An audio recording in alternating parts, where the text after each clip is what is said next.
everybody, and thank you for joining us in this next session, which I'm delighted to be talking about regenerative travel, which is a new phrase to me this year, I'm sure to a lot of us, and why sustainable travel is really no longer enough. To talk about this session, this topic with me, I'm delighted to have Amanda Ho, who's the co-founder of Regenerative Travel, Juliet Kinsman, who's sustainable travel consultant, expert, author of Travel Easy Tips for the Eco-Friendly Traveller, the Green Edit, which we'll talk about a bit as well, and Henry Comyn, who's the co-founder of Joro Experiences and of the Conscious Travel Foundation.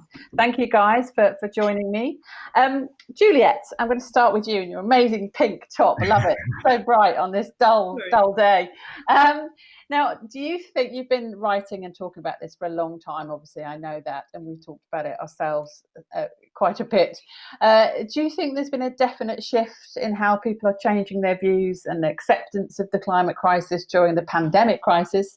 Or is it just the same people as before, pushing on an open door, new people more receptive? Praise be, hallelujah, massive silver lining. There has been a paradigm shift. Anyone who's playing webinar bingo, you can have paradigm shift. There's been it's an inflection point. No, it's been really, really profound, actually. Everyone's talking about it. Sustainability was just really unsexy a few years ago. And then we had to fight to have a conversation about it. And, it's not... There's still some people who think it's a trend or a buzzword. And I think we have to understand it's just a total attitude and understanding of what sustainability means. Total shift in what we need to do to build back better and all those things. Yeah, fantastic. And do you think that this, you're sensing that people will take this newfound responsibility with them when they do start to travel again? What's really interesting is the world has changed unilaterally for everyone. So if we look at change, we all have to adapt and change now. That's a given for everyone. There's no going back to normal. So I think it's a wonderful time to really be thinking about how do we change for the better. Now, for the better for some people, be different to others. Some people simply do not care about the environment or the future as much as other people do. And I think what we realize though is that, a lot of negative, terrible things have happened, and we all want things to change in a way that we can support each other. And there are a lot of people who have lost a lot. So I would hope it cultivates the human instincts or traits of, empathy and compassion. I think it's that shift. And also, I think because we're more open to change and doing things differently, I would hope that people realize there are systems that can have more positive impact rather than just blindly, loyally following all the operations we used to in business, because that led to profit and that made sense and that's what we knew. We're all open to actually maybe we can do things differently. Whether you're an engineer designing a hotel, whether you're planning something for somebody else to do, I think we know we can do things differently, and we're looking for better ways of doing everything. Yeah, perfect. Thank you. Henry, I'll talk to you now about how a travel business specifically could or should be behaving. You fairly recently set up both your businesses, both Joro and Conscious Travel Foundation. What led you to both of these adventures, and what are their purposes and ethos? Well, my business partner and I set up Joro Experiences 3 years ago, and that was having a background in the travel industry and wanting to do our own thing. And part of what drove us to it was being able to build in sort of environmental responsibility from the ground up. And I've learned a huge amount over the 3 years, and it's not just about carbon offsetting, which I think a lot of businesses will think is a really simple option. It's actually understanding about leakage and how much money you give to a supplier, how much of it actually stays in the country and how much of it disappears out of it, for instance. And through those learnings, I had a desire to start a foundation, and COVID slightly accelerated that. So we were chatting, a few industry friends and me, and we were like, what can we do? We've got this unprecedented crisis. Travel has just disappeared. What's the next step? And actually, we decided to set up the Conscious Travel Foundation, which it's not a business, it's a social enterprise, so it's a not-for-profit business. And we're aiming to champion the positive impact that travel can have on the world. But we also wanted to bring, my realization was, as realistically a small business in this big world, it's very difficult to have an impact. And what we're aiming to do with our foundation is through our membership. So we're open to anyone in the travel industry who wants to learn about conservation, who wants to learn about sustainability, to come and join us, have an open conversation, and together we can sort of amplify what we can do. So that's what we're trying to do. That's the aim. Okay.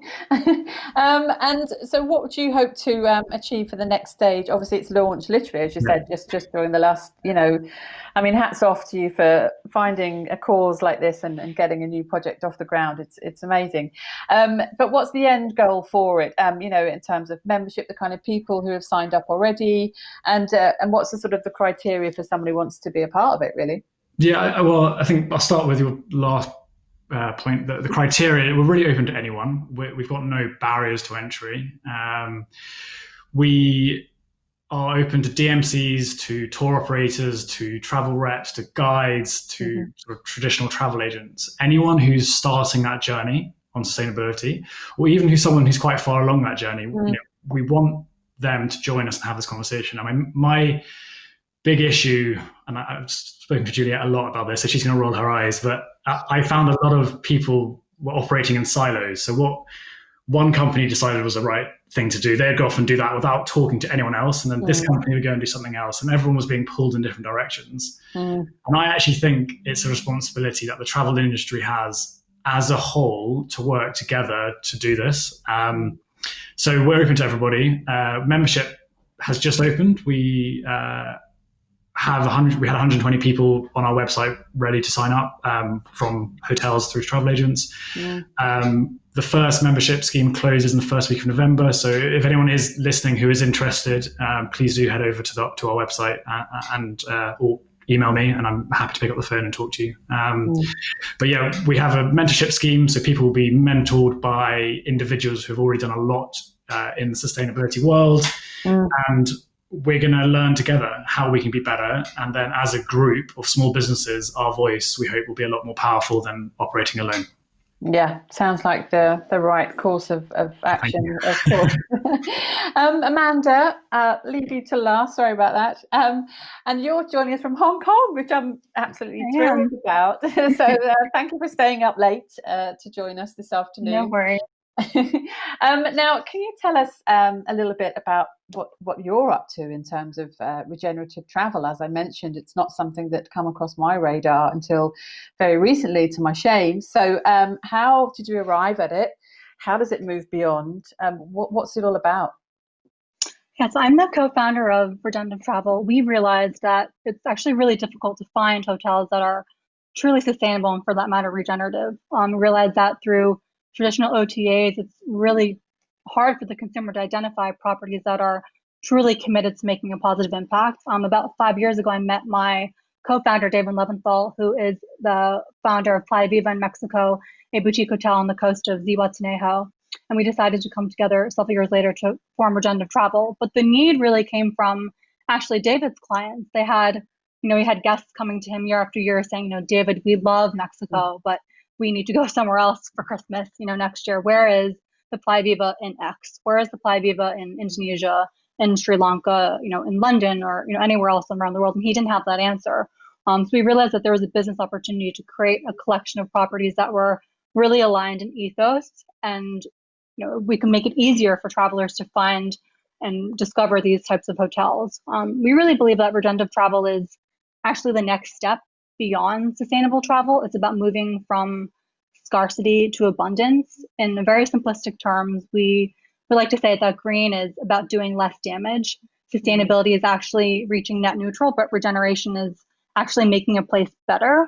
It's really about moving from scarcity to abundance. I think looking at a lot of green design and a lot of green hospitality projects, most will address efficiency issues such as saving energy, recycling, which is what we could say is doing less bad.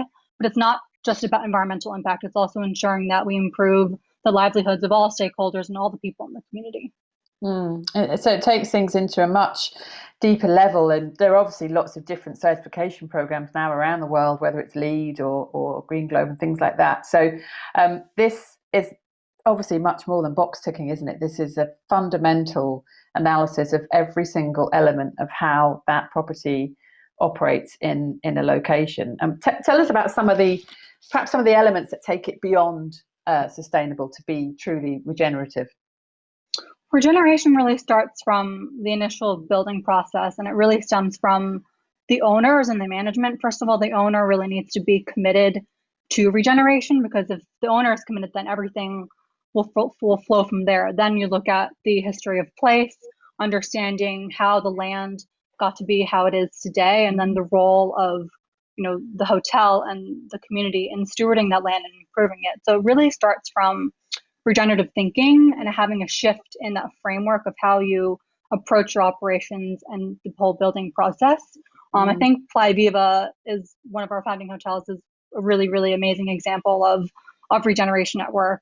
In the building process, the hotel took account in history of place. They actually went to the elders in the community and asked them how the land has evolved over time. So the consulting company that came in to do the work, called Regenesis, they looked at the beaches, they looked at the ruins, the problem of the turtle poaching and the poor schools in the village, and they actually then implemented an organic agricultural system that benefited the property and the local residents. I think one of the key indicators of success with Playa Viva and developing a successful regenerative model is that teenagers were choosing to stay or moving back to the village when everyone traditionally before Playa Viva was actually leaving. So Playa Viva is the village within the community. It's not just a hotel that employs locals and then they go back home and they're not fully integrated in the whole living system. Yeah. Okay. Thank you. There's been some sadness expressed, I think, in some areas that, and no matter what we said earlier, Juliet, that conservation projects and responsible travel may have sort of slipped down the agenda while people are focusing on survival of the pandemic. But what are the implications of that if we do allow this to slip down the priority list? I'll start with you, Juliet. That's such a huge, I know it's a big question. Basically, we're looking at economics. You're talking about profit. So really you're saying, does someone think that sustainability will cost them more, therefore it's not a priority because it comes in the way of them making a profit? So I think a lot of what we've said, what Henry said, is bringing people together and educating each other and having conversations about how we can actually, to tie it together, we can regenerate the business and the way we do things in a new way, so that it doesn't, it's not about whether it is a priority. It's about whether your business is a good business or not a good business, to be honest with you.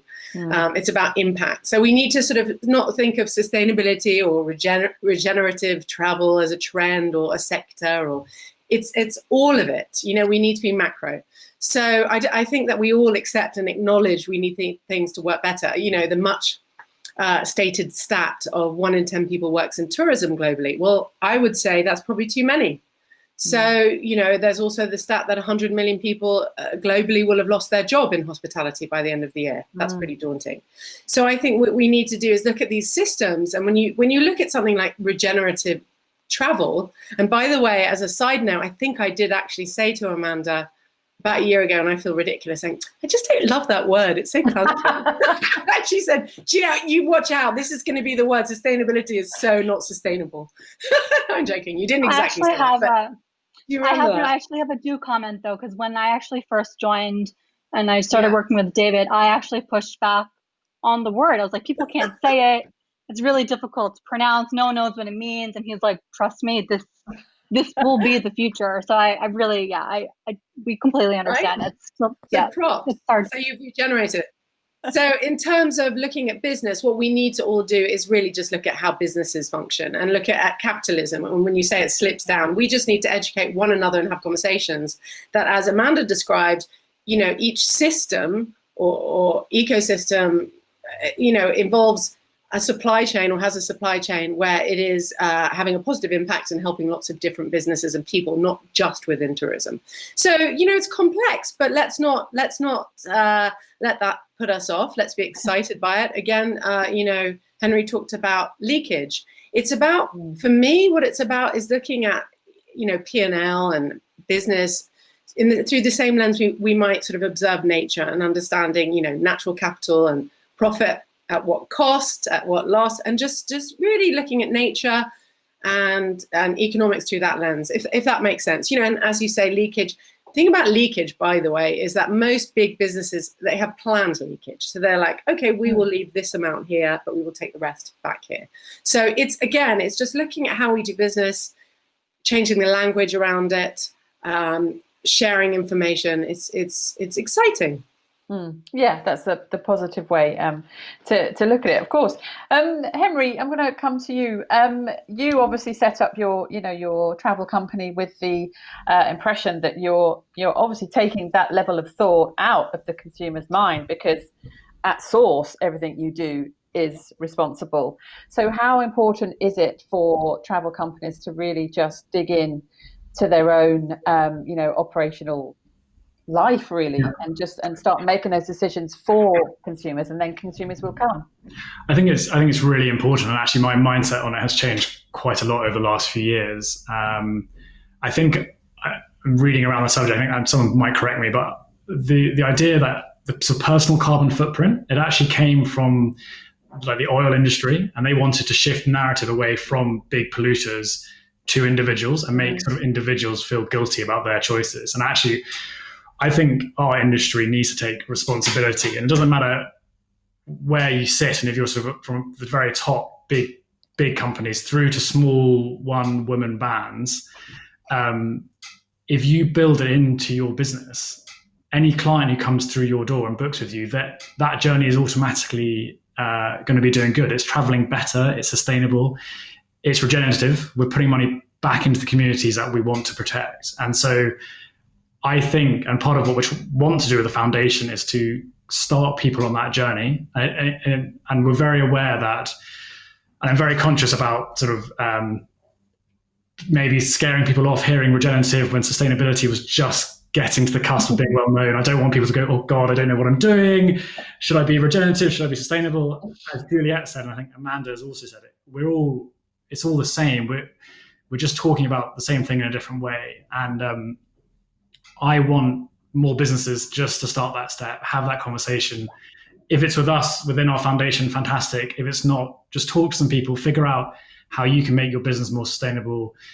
Look at your supply chain, look at what your DMCs are doing, look at what the hotels you're booking, what they are actually doing on the ground. And you then have the choice where you put your clients. And ultimately, being a travel designer, which is what a lot of us are, we influence our clients' decisions. We make that decision for them, and we give our clients choices, but actually it's a curated choice.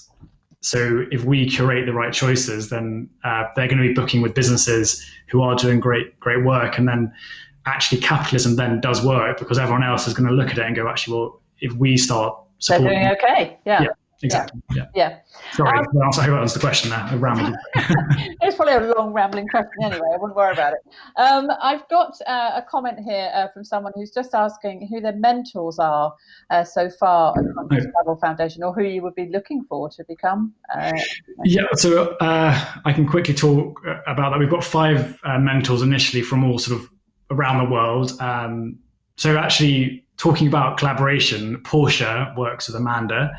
And she's very kindly one of our mentors, and she's doing some fantastic work over in Colombia, has a boutique hotel and a not-for-profit social enterprise there to sort of work with and ignite social and environmental change. So that's, someone who's in the hotel sector who wants to learn from her. Amazing chance, opportunity there. Charlie Carlo, who operates over in Australia and has done some incredible rewilding work over in Australia. So hands-on over the past 10 years. And, his lodges are carbon. They're really fantastic and sort of held up as examples of what sustainable regenerative lodges can do in the rewilding sector. Petite has a great hotel in Peru. Soli Luna, essentially the hotel runs to support a orphanage and education system. So it's another business model where travel and profits going into the hotel, guests have an amazing time, but actually children gain so much from it. And then we have Suzanne Bailey-Coop, who's a rep who looks after a number of fantastic companies in Africa, and again, sort of different sector of the industry. But how as a rep you can actually influence your clients to help them be more sustainable. And sorry, I'm sort of talking a lot here. And then Ang, who's from Nepal, who has a fantastic hotel over there. And okay, fantastic. Yeah, I'm gonna pause you a little bit there. I'm conscious of was getting too much into Conscious Travel Foundation. Georgina's just asked as well where the funds will go that you raise, but perhaps George, if you can. Great to see so much interest in it. Amanda. Now, we've all perhaps become greenwashed by the phrase greenwashing, and people perhaps are probably going to be quick to jump on the regenerative travel bandwagon, which, again, as we said, we want people to talk about it, but we don't want people to manipulate it when they're not actually going the whole hog, if you like. How are you going to monitor and measure people that become part of regenerative travel? I think you launched recently a way of measuring people if they want to become part of it.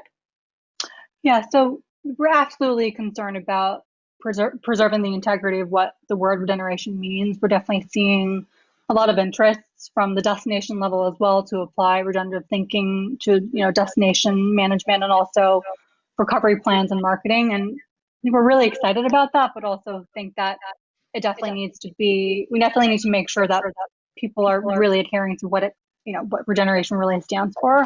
In terms of preventing greenwashing, I think something that we are really excited about also launching now is our new initiative with Greenview. They are a data collection and technology company that allows our hotels to report key metrics of data. So we've identified 6 key metrics that we're looking at, including waste, water, and energy, and then on the environmental side, then also inclusion, education, and distribution. So all of our hotels will be required to, there's many more data points. I think there's about 30 that we're looking at, but those are the key 6 that we're really looking to measure. So with all our hotels on the portal, we'll really be able to measure all of our properties' individual impact, but also as a collection. The goal with data collection is not to have our hotels compare against others, but really to measure their own progress and improvement over a year to 2 years to 5 years, and really understand how they are progressing against those data points. So yeah, we're just starting actually a trial period with about 15 of our hotels that are about to start Greenview over the next 2 months.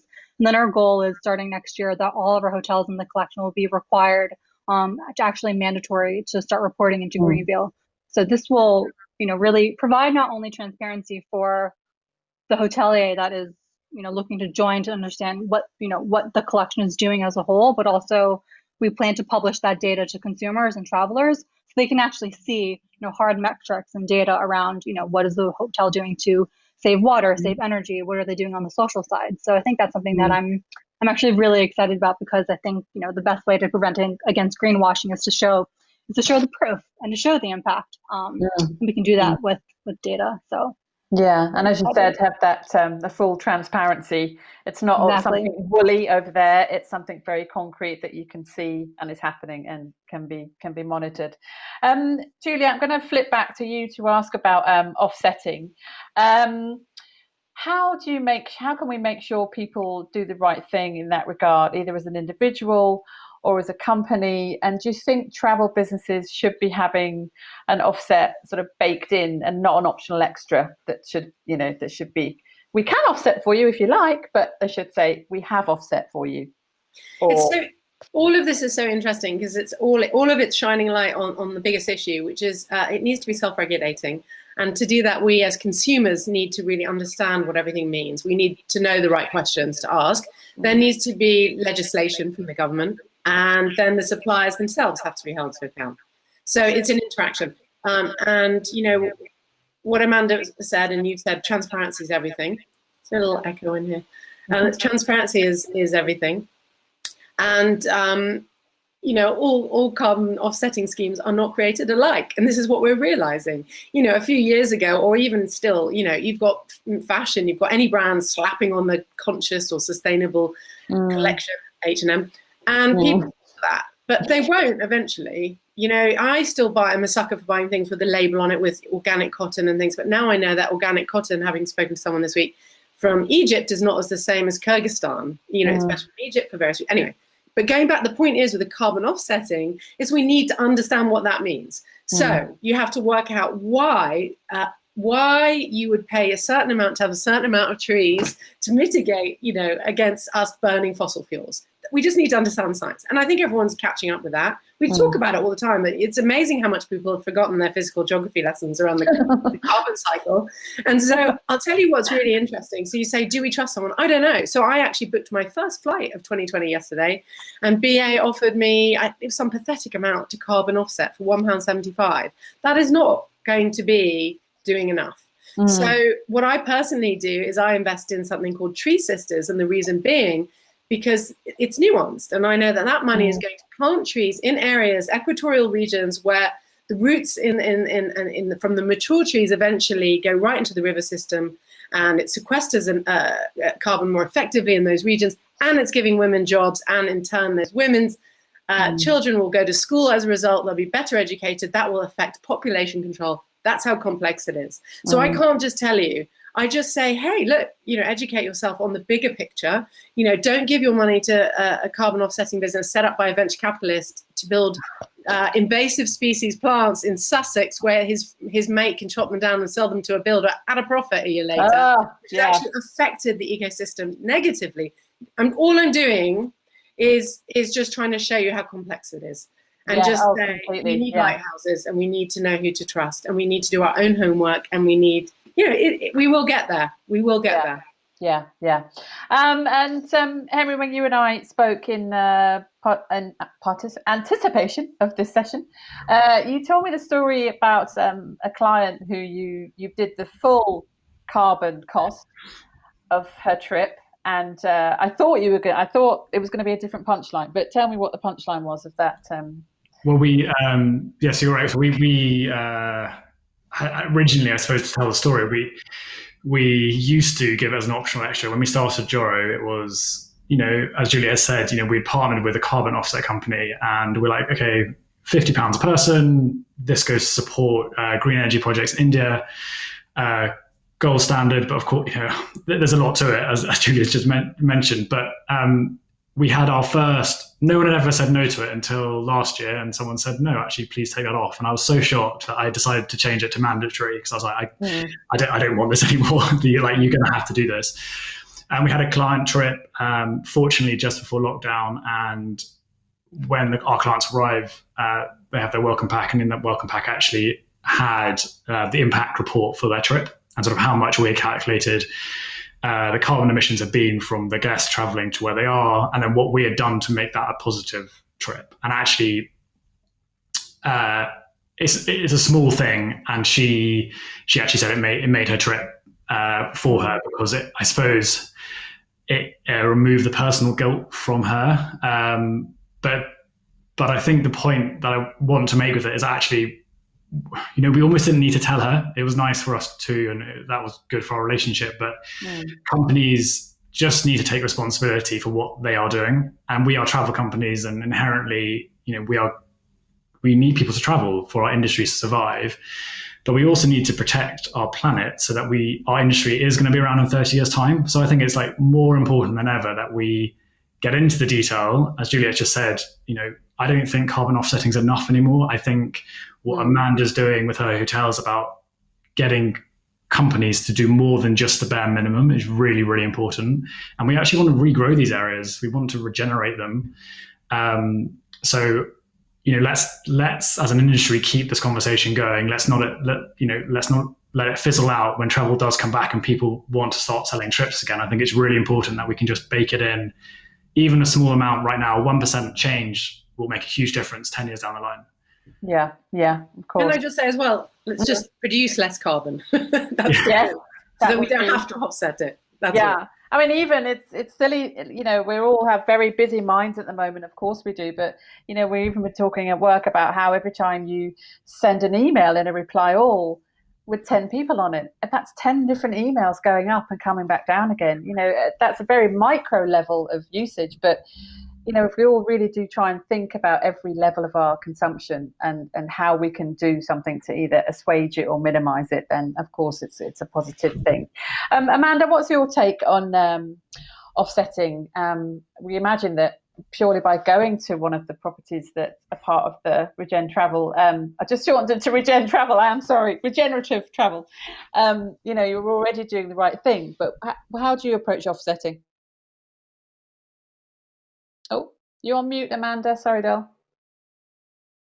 Oops, sorry about that. Yeah, okay. I think just to echo what Juliet and Henry have said, I think, for us, carbon setting is simply not enough. I think that a traveler should really truly understand their impact, rather than just negating it with a simple, just pay. I guess it's £2, under £2 now to carbon offset your flight. But from our view, it really stems from understanding your impact and how you travel. So by choosing to stay, for example, at a hotel that's doing the work in regenerative agriculture or marine conservation, by supporting that property, you're already making a positive impact and contribution by choosing to stay there. And then you can then, through carbon sequestration and regenerative agriculture, you're actually, sequestering the carbon already.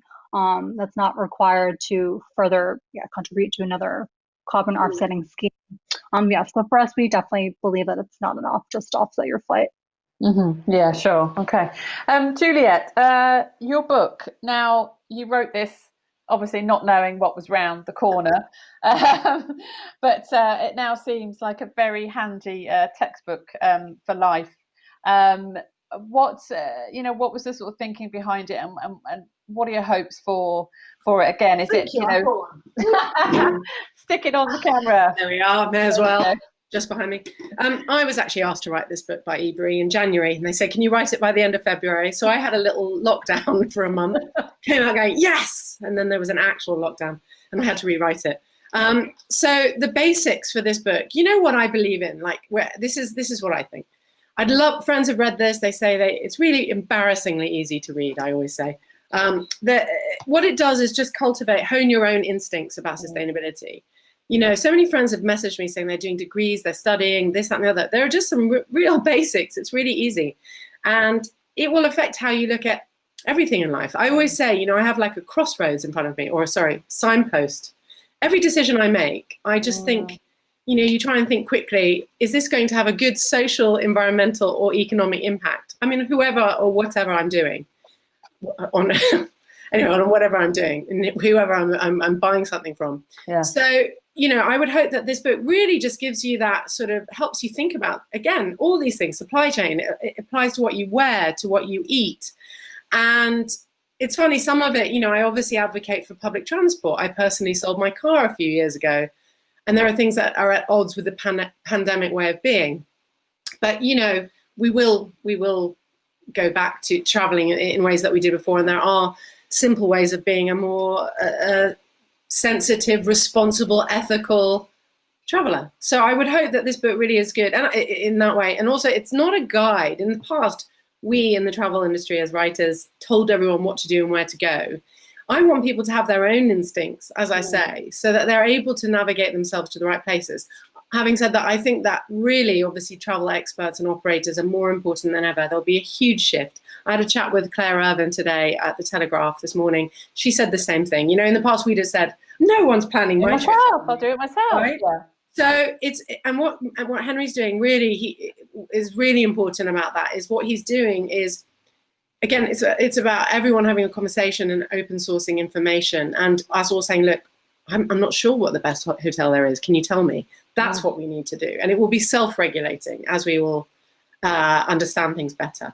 Yeah, as we've said, that the travel company or the travel stakeholder doing the work for the customer. And, Amanda, as we've said in our previous discussion, it's about being able to find things easily in one place rather than thinking, there's so much of this, there's so much of that, which one is really the right one for me? And what you're doing with your site is filtering the right places so I can easily see what my choices are, right?